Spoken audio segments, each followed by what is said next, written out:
Good afternoon, ladies and gentlemen of YouTube and all of my 2JZ followers.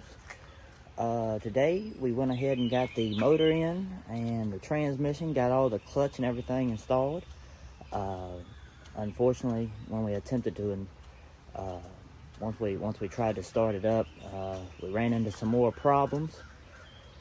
But I'll take you through everything we did, and we'll have some more updates for you at the end of the video. So let's get right into it. Alright, so the first thing we did, we went ahead and took out the flywheel. Here I'm just showing you that on these 2JZ custom flywheels, you'll have a 10mm bolt on both sides. One side will be an Allen head. Don't make the mistake and try to take out the Allen head like I did without removing these bolts. Once you get these bolts out, then this thing will actually come out pretty simple. You just see there, I got pretty bad wear. I also got a broke Allen head stuck in it. So, yeah, don't make that same mistake like I did.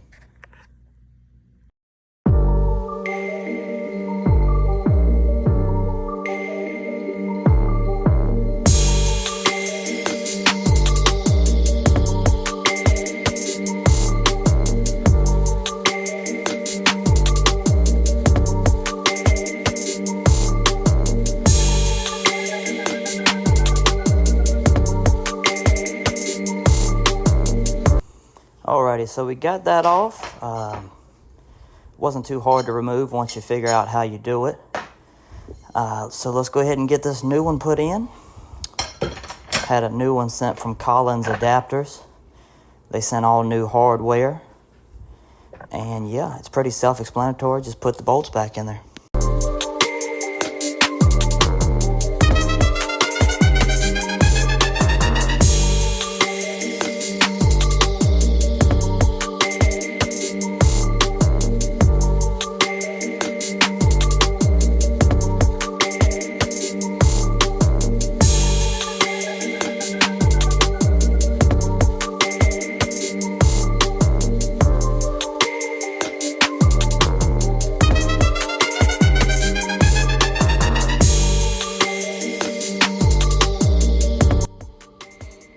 Alrighty, so then when we went ahead and got the bolts in, we put all the new ARP flywheel bolts, put them back in there, torqued them to spec. But yeah, looking pretty good so far. Once you get that going, then it's time to fight that transmission on there.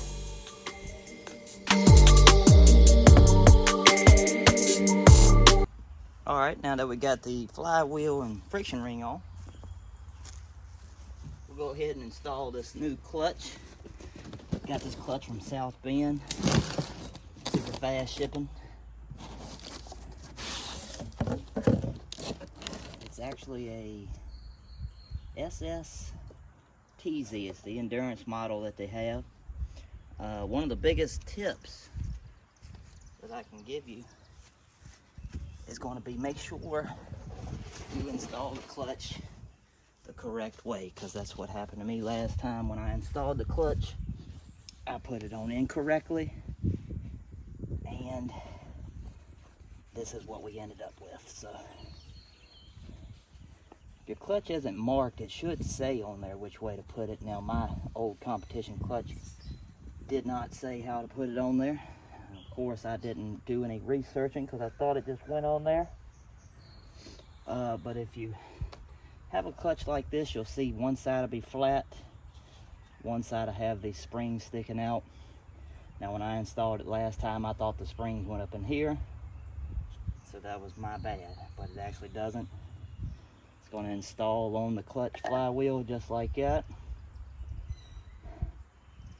Matter of fact, I think I can go ahead and put my tools in there.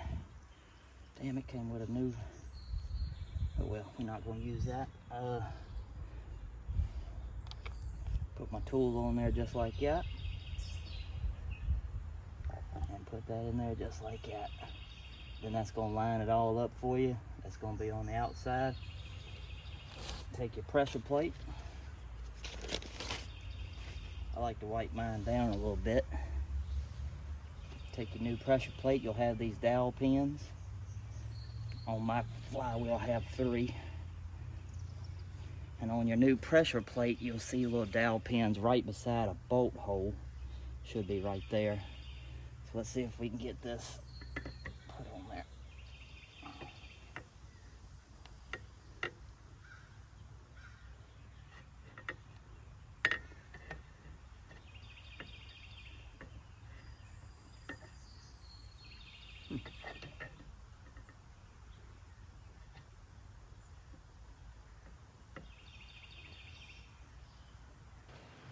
All right, and as I was videotaping, it looks like the camera shut off on me. So anyways, as I was saying, this actually does have orientation. You don't want to force nothing on.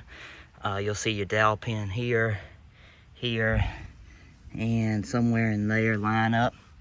Make sure all your bolt holes line up. Then you want to put your brand new, or in my case, used clutch bolts on there. I don't think they gave me any with it. I would assume not. And yeah, so you just put that on there like that, bolt it down. You'll have a torque spec that you'll want to use. Definitely follow that.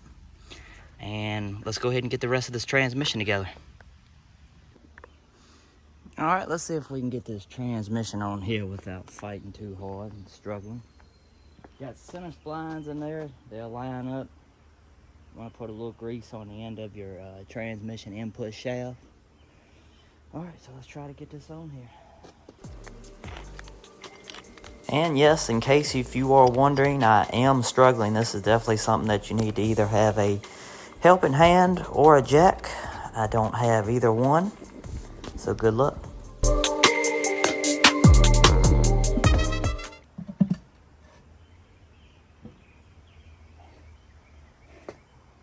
And just like that, it slides on there.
Alrighty, so we got all of that bolted up, got it all torqued down.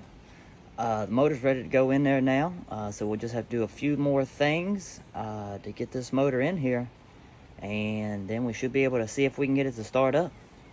Let's go.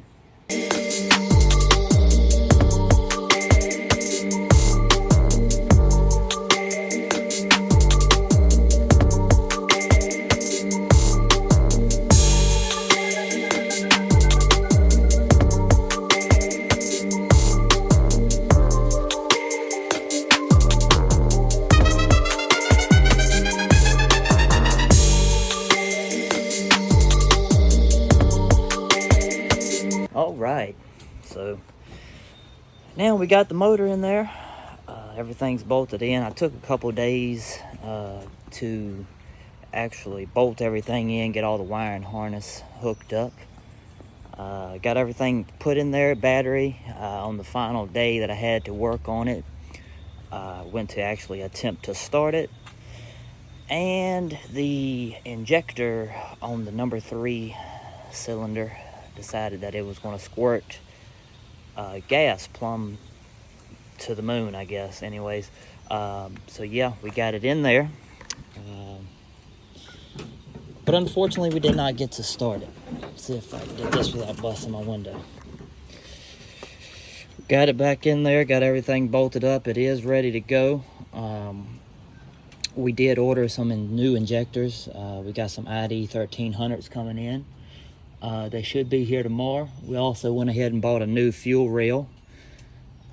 so that we can get everything to fit in here and hopefully get this thing started up. I'm gonna be taking a vacation here in the next week or so probably won't get to work on it too much, as this is the last day. The last parts won't be in here till tomorrow. So once we get those injectors, get everything in, we're going to make a video on that. Been thinking about going ahead and converting it over to E85, so that should be a whole nother journey in itself. But yeah, I appreciate you watching this. We only got a few more things to do, get this thing started up. Hope you liked today's video. Hopefully it was some informal information for you. That's definitely what we're trying to do here. Anyways, I appreciate you watching, and once those injectors come in, we'll start up on that. See you next week. Peace.